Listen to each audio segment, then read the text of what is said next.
It's getting hot out there because it's summertime. It's summertime, people. It's been getting so hot. I'm wearing a tank top. It is summertime, boy. Let me tell you, Dave. It's hot outside. I ain't even gonna hold you. It's hot outside. It's hot outside, and we are in the heat of the battle in the NBA playoffs. But before we get to that, the Fantasy Football League. It's back. It's back, baby. It got activated. Now I'm about to get active. I'm about to be back in the chat. You gonna get back? So I know it's been a 3-year hiatus. I'm gonna get back in the chat.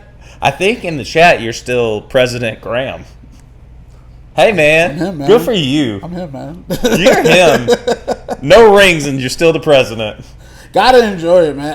I love the chat. The chat's awesome, man. You guys are hilarious. Like, you gotta enjoy, especially James. Oh, man. Now, if that chat ever leaks, we're all done. We're all done. It's over. If any of you have a real job, it's over. Nah, but it opened back up. It wasn't me. I got hacked by how do you think extraterrestrials? I'm weak, not extraterrestrials. How do you think the league's gonna be doing, man? Do you think we're gonna see some really high scores from all these other teams like we did before? Well, Ben is in a new house. Ben is in a new house. So this fantasy football draft is going to be lit. Okay. Yeah. Big comrade energy over there. All right. Hey, man. Look, I go to Russian territory. What's up? Like, what's good? I see y'all there. What's up? What's up? Nah, man. I hope I'm. God, I gotta get one, dude. Like, this is annoying. I get so close. Every time I get so close. And it just never happens. It's not what you're missing, it's what you have too many of, which is 10th round keepers. Oh my God. This guy. Got him. Man, my plan gets me to the position in order to it's like getting to the conference finals and never actually getting to the finals. Like, it's like, this is annoying. Yeah, man. I don't quite know what it's like to be as unsuccessful as you in the fantasy football league. I just don't get it. But, it is what it is. I really want you to get one just to see it. Oh, my God. To see the obnoxiousness, the pure obnoxiousness. Oh, my God. And if I went back, oh, my God, Dave. Don't get ahead of yourself. You just need one. So you think about that when you're thinking about your keepers and how many Detroit Lions players you should have next year on your team. I should have 4 of them. I think I'm gonna draft like Brittany, man. Whoa! Blast from the past. That's exactly how I'm gonna draft like. I'm gonna get all Lions players down to the kicker. Hey, y'all in the league, y'all remember Brittany? Yeah, shout out Brittany, man. Shout out Brittany. I have no idea what ever happened to her. Nah, she's cool. I follow her on IG. So, okay. Yeah, it's funny. Yeah, we'll send little memes back to each other. You send memes over to Brittany? Every now and then, like super random, super random. I wonder what she would think of the league chat. Jesus. I secretly think she left the league because it was nothing but guys in her. Yeah, but it got a little raunchy. Like I will say, like my second year there, I was like, all right, y'all this is what y'all do. Like this is this y'all thing? All right, cool. All right. Yeah. I mean, but you gotta be willing to stay or go. You gotta be willing to stay or go. So yeah. I understand that. I get it. Exactly. It's like a Call of Duty chat. That's really what it is. Speaking of Call of Duty, when Luka Doncic hit a 3-pointer in Rudy Gobert's face, what exactly do you think was said? You already know what he said. You can't guard me. You already know. No. Not you can't guard me. Hold on, wait. We got to mark it. 450. You can't fucking guard me. That's what he said. Okay? That's what he said. Rudy was on skates, man. Well, Defensive Player of the Year. Can't guard Luka on the perimeter. I mean, what do you want me to do? What do you want me to do, man? What do you want me to do? It's Luka. That's like if he had to guard and there was a situation where he had to guard Kyrie. It just looked bad. It's just look. What 7-foot person really can guard Kyrie? Honestly, I mean, who can guard him? Generally speaking, yeah, and even Luka to a degree. You know what I'm saying? Like honestly, that one's more befuddling, except for the fact that he's such a good passer. Because I think that maybe that was what was missing for Denver is a way to exploit Minnesota's size inside. Well, that's what you needed to do. If you think about it, like, yeah, I could trust Cat to maybe contain, but if I got Rudy, it's a wrap. And see, what I think, just watching the games, it's like a Luka lob highlight reel. It's like, I'm going to get in, you're going to collapse on me, and then I'm going to hit either Derek Lively, PJ Washington, or I can't remember the other guy's name. PJ's playing nice. Like, again, it's not, like, spectacular, but, again, it's still, like, what's needed. That's all it is. And they're a solid team. Like, if you look front and back, and they've got Jason Kidd as their coach, which I think helps. That is – it's so funny to me how, like, a lot of these players are becoming coaches and stuff, but it's just, like, you look at what Kidd did when he had early Brooklyn and then when he had Milwaukee. And then now he's with them. So it's interesting because then if you compare it to a Steve Kerr, his team was kind of already built, you know? And it's like, is it Mark Jackson? Is it Steve Kerr? Or is it like Doc Rivers? Or is it like Jason Kidd? Or is it the players? Like I don't know. Like, you think a coach would be like, oh, this is what I see and this is the play we should run. But what if a player sees something different necessarily? I don't know. It's an interesting relationship between coaches and players, especially when you're in the playoffs. I almost think that the former players would have an insight into being better coaches just in their understanding of the game. But I will say I think it is all contingent on how high their basketball IQ was when they were playing anyways. True, very because true. You look at Steve Kerr, and he seems to have that figured out to some sense, but you also wonder, did he just learn from Phil Jackson how to manage egos and how to bring it all together? Because that's the other thing. You probably would find good coaches who are just good locker room guys, good for the cohesion of the team. Yeah, to try to just make it make sense. But Jason Kidd, one of the best point guards of all time, he knows what he's talking about. Period. Yeah, and I guess I guess that's when you look at certain teams, even like Rick Carlisle's not like I wouldn't call him a former player, but again, it's like when you look at somebody like a Rick Carlisle, I did that with the Pacers also, but then I also am doing it with Minnesota. So it's like, or not Minnesota, Dallas. So it's like I'm taking just the key components of that team and trying to make them better, you know? Right. And I would think that Jason Kidd, especially if you have a coach who was a player who was a Hall of Fame player. That got to play into it. I have to listen to you, and it seems to me like Kyrie's the best he's been in a long time. Would you agree with that? Amazing. He looks amazing. How much of that would you give credit to Jason Kidd? A lot, but I also give it to Luka too, because I don't know what it is about the 2-guard package compared to like a guard and a big, but when you got really, like, it's almost like Dame and CJ, you know, at a time. So it's like when you get that good tandem, I can play off you, you can play off me, you know. I don't always have to throw an assist. Luka can throw an assist to me. Like, it can be anything, but Kyrie in isolation and Luka in isolation, it just doesn't matter. You know? Yeah. But with that being said, it is kind of amazing to me how you have this slow European player that just beats people to spots, uses his body, especially when you combine the passing threat that he is. He's averaging like 10 assists a game in this series. Yep. It doesn't make sense in some ways. No, buddy. I mean, I love the eye test just because it's alluring, just because you could just sort of look at certain players and know they just have something different in them, and especially when you see them to continue to do that same thing over and over and over again.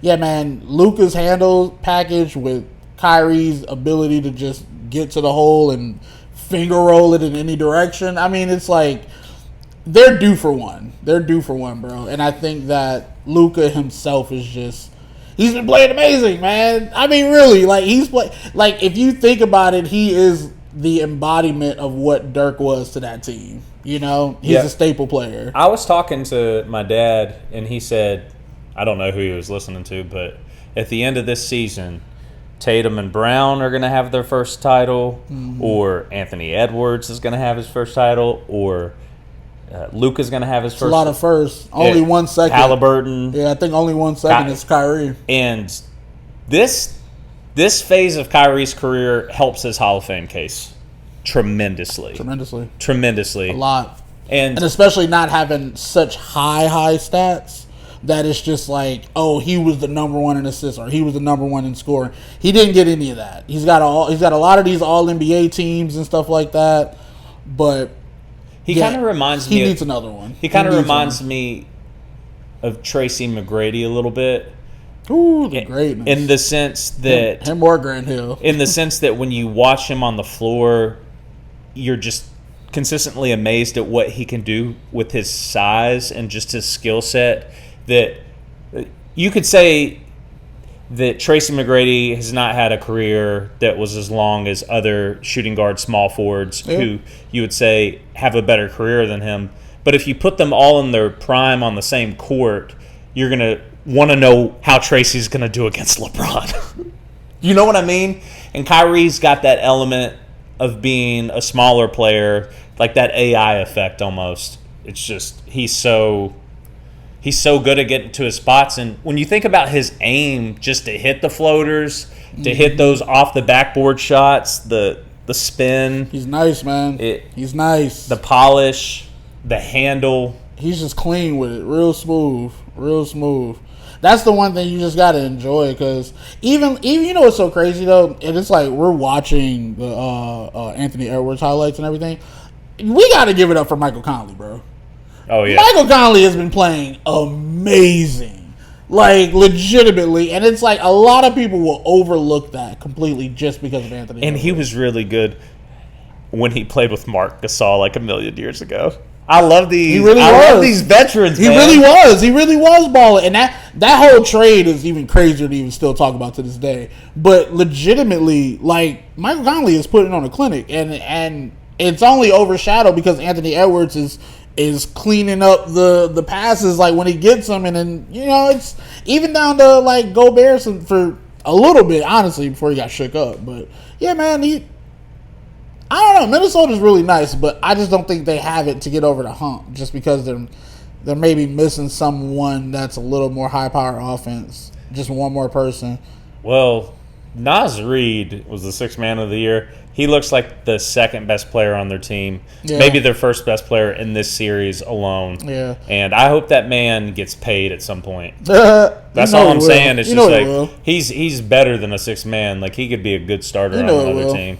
Yeah, and Edwards is 22. He hasn't looked good this series. He's not shooting well, and I think that we can get caught up in the hype with some of these players that look a certain way on a great day, that we lose the fact that they're 22 or they're playing against some of the best athletes in the world. Yeah, that's the thing. Or you may or may not be going through something behind the scenes that's affecting your play on the court. It's just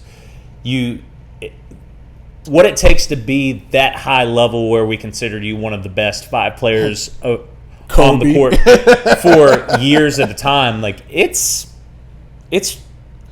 more of a durability thing. Like, I don't want to bring it up, but like I always go back to Kobe. I'm sorry, when somebody shows you that they can just lock in like that, it's just amazing, because it's like Kobe was going through like real things, you know, and was able to get a chip out of that. That's wild. That's wild. And you know what's kind of crazy about that? Just because I've thought so much about Kobe Bryant, not just because he was one of the most popular basketball players when I was growing up, but his work ethic is legendary. And it is kind of amazing what he was able to accomplish in his career. That's hard work. Especially at that position. Too. Yeah, it's skill too, but that's hard work. That is hard work. And it's almost like you look at Jordan. He'll smoke, drink, even like the rumors of him doing other stuff. But then like you look at Kobe, super clean cut. Everything is Gatorade, BCCA. It's like, you know what I'm saying? Like, and you could tell it could just be anybody. But again, it's the point of just locking in. And I think some players just miss that. Like we don't have players that lock in anymore, Well, I mean, I think that is a statement about our society at large in some ways, because you have to lock in, I think, in many ways, not always, and certainly some of us, regardless of what you're talking about, have a head start. Yeah. And just to be able to lock in and stay focused when there are other things you'd rather do. Like, I think about it sometimes as like, would I rather practice guitar or watch television? Or if you're on like a losing team too, that could probably demoralize. Yeah, it's like sometimes I'd rather just chill or do something that's so crazy. But he's waking up and working out like 8 hours a day or some shit like that. It's.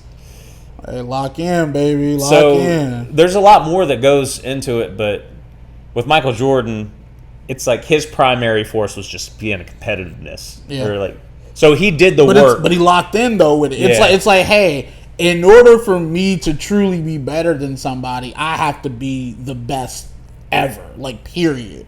Point blank, plain and simple. And it's by pure willpower that, dog, I'm going to beat you. You're going to score 20 points tonight, nothing more. All right. So getting back to the NBA playoffs. On the other side, we got Boston and Indy. Boston's up 3-0. I think Jaylen Brown scored 40 in Game 2. Jason Tatum had 36 last night, a balanced game. And did you hear the rumor, though, that they think that the NBA is rigged because they sat the starters down with, I think it was 6 or 9 minutes left to go?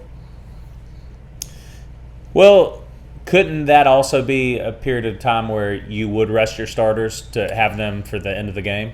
True, necessarily, but I would look at it like it's 9 minutes. You're technically only down by, I believe it was 3 or 4, something like that. I have to go back to the tweet, but yeah, I don't know. I wasn't watching that game specifically, but if you set it up to me that way, it seems a little fishy. To me, you have to, at some point, you have to prove the paper trail of how that benefits Rick Carlisle. I feel you, but think about it. If Boston's up 2-0, why would I ever sit my starters? We need W's. There's nothing else we can do at this point. We need 4 straight, or at least for the next 3 to be ours. I think that they were saying the sitting the starters thing about Game 1, but still, it puts you in a head start. Well, I don't know. It's a long series, so yeah. I think that it does make sense that if you get a sizable enough lead, which in today's NBA, Dallas was behind in both of their games versus Minnesota and came back. I think it was 18 points to start the second half, the last game. But what lead is safe? But if you have that lead, you do want to not play your players more than they have to, so you can save them for the next game. True. But do you ever think it also could be exactly what you think. A conspiracy. Hey man, look, I'm all about a tinfoil hat. Do you ever think that they could break up Jaylen Brown and Tatum? Because I think I don't want to say they will, but I just think that it's just not working. I don't know. Okay, so I will say that to me, maybe they've started having that conversation. Okay. Maybe they've had that conversation for years. At this point, I would think they would have to have had it. But they've also been consistently great in a league that has had players that at least up until now, because now you got Luka stepping up, you got Jokic stepping up, and Edwards stepping up, but you've been losing to LeBron James. You know what I mean? You've got Giannis Antetokounmpo who put you out one year.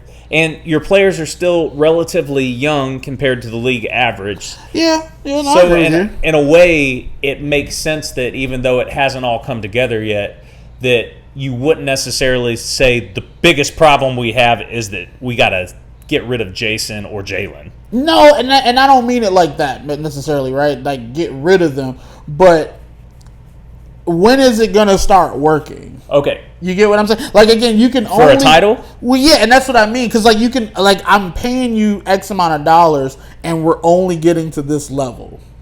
I think... Because what would be... This would be their third finals or second finals? I think this would be their second finals. Okay. They lost to the Warriors. But they're always the top two in the East, which might not be saying much these days. And I know they got bounced by Miami. Yes. But I think that they are still young. I think this will be a really interesting conversation for us to have. I think Boston's going to win their series for sure. Yeah. Versus Indianapolis. Yeah, I got Boston-Dallas. You got Boston-Dallas? Yeah. I think that's what I would gamble all my money on at this point. But I do want to see what happens with Minnesota in Game 2 or in Game 3, just because they have been up. Yeah.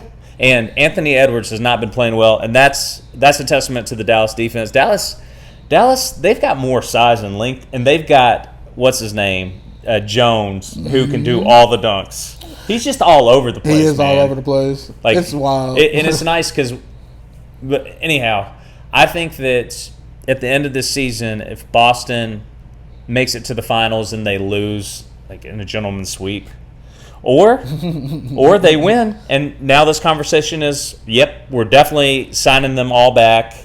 We're going to run it back. I think that Jalen and Jason are too good to split them up unless you can get some really good picks or a really good player. Because you could also say that Jaylen Brown, you could say they'd both be better if they were on their own team.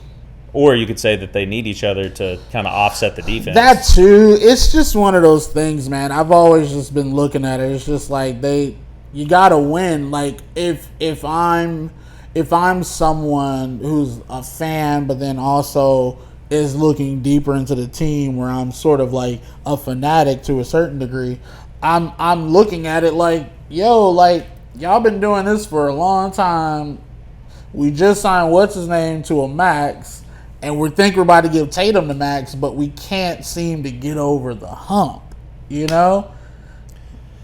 Yeah, I mean it's going to be a lot of money that they have on the table, but there's a new league deal coming up. I want to say with the TV, so that pretty soon $60 million a year, $79 million. I was looking at the end of some of those contracts. It will be going up towards like $79 million for some of these players. Easily. I don't know how I'm going to survive with inflation without cereal. So thank you, Kellogg's. Can you imagine $79 million? Yes, I can totally imagine it, Dave. The money. No, just one check, man. One check. Yeah, it's like $1 million a game almost. What was that? Dustin checks in, that little '90s movie or whatever. I played that $1 million check. I played 36 minutes tonight, and I got paid $500,000 after tax or some shit like that. Can you imagine that? That's wild. You could measure your salary in minutes. Yeah. I mean, you can now to a certain degree. Well, yeah. I mean, if you do the math, but at that level, it's kind of just like, oh, so for every second, I'm making like $750. Yeah, man. Oh well, us regular people on the couch, hey man, on the fantasy. But hey, like and subscribe our page. I just want to make my mama proud, you know. I just want my mom to watch this and say, you know, I'm not that surprised that he's doing this, and he is as ridiculous as I remembered when I birthed him. I birthed him. I'm weak. Shout out to Mama, I love you. Dallas and Boston. I got Dallas in 5. Woo! I feel like I need to stop letting you give hard takes on series that haven't started yet. I mean, but I think they somewhat pan out. Only one of them didn't, and that was the Lions, bro. And don't bring it back up. Please don't bring it back up. Well, I'm not giving you. I'm I feel like you get a pass because they're all injured, but you called the Knicks. I did. At one point, it looked really like a good pick, but then Tom Thibodeau ran them all on the ground. I would say ran them all through the ground, and not to say necessarily it was his fault, but it's like, but it was kind of your fault. Yeah, I wanted the Knicks just because Jalen Brunson put on a performance. That whole team put on a performance, and if all of them were healthy, it would be Boston versus New York. And it'll be New York and Dallas, to be honest with you. Seriously, honestly, Boston can't hang with New York, bro. Honestly, I'm gonna just be honest. Well, it will be interesting to see, but at the same time, Boston's been playing in the East. I know they're waiting on Porzingis to come back, but they're kind of cruising. I will say if Porzingis was back, it would make the game a lot easier. I think they would win a lot more convincing against the Pacers. Did you say Porzingis? Porzingis, bro. That's the Porzingis, the unicorn, baby. I wonder how these people feel about their names. Their nicknames is almost like what's his name? The alien. Kevin Durant. He doesn't like Slim Reaper, but he uses it every now and then. Why wouldn't you like Slim Reaper? That's like a cool name. I think it's a conscious thing. Do you think he's self-conscious about how skinny he is? Yeah. You see my brother's ankles, bro? Have you seen Kevin Durant's ankles? Well, when you're that tall, it's just like you're not going to have. Well, maybe you will have that. Oh my God! I almost said meat. Man, but nah, man. NBA playoffs again. I think tonight. Who is it? It's Dallas and Minnesota. Minnesota. Dallas. Yeah. So yeah, man. I can't wait to see it. Dallas is gonna. It's gonna be Dallas and Boston, and I think Dallas is gonna get them in 5. Do you think how much of this is due to your love for Kyrie and your belief in Kyrie? Oh, it's all due to it. I'm not even gonna hold you. It's all due to my love for Kyrie, bro. Sorry. Some of the conversations I've had with him about Kyrie over the years have been incredible. Kyrie is him. Come on, man. Winston also likes certain players or artists, and then he rolls with them no matter what. I got to, man. Look, you gotta pick a side. He learned loyalty from the Lions. Look, man. You don't know how hard that is. Okay? I know. You pick someone, you roll with them. I get it. Oh my God, man. All right, guys, we're about to get out of here. Peace, love, and chicken grease. Okay. Yeah.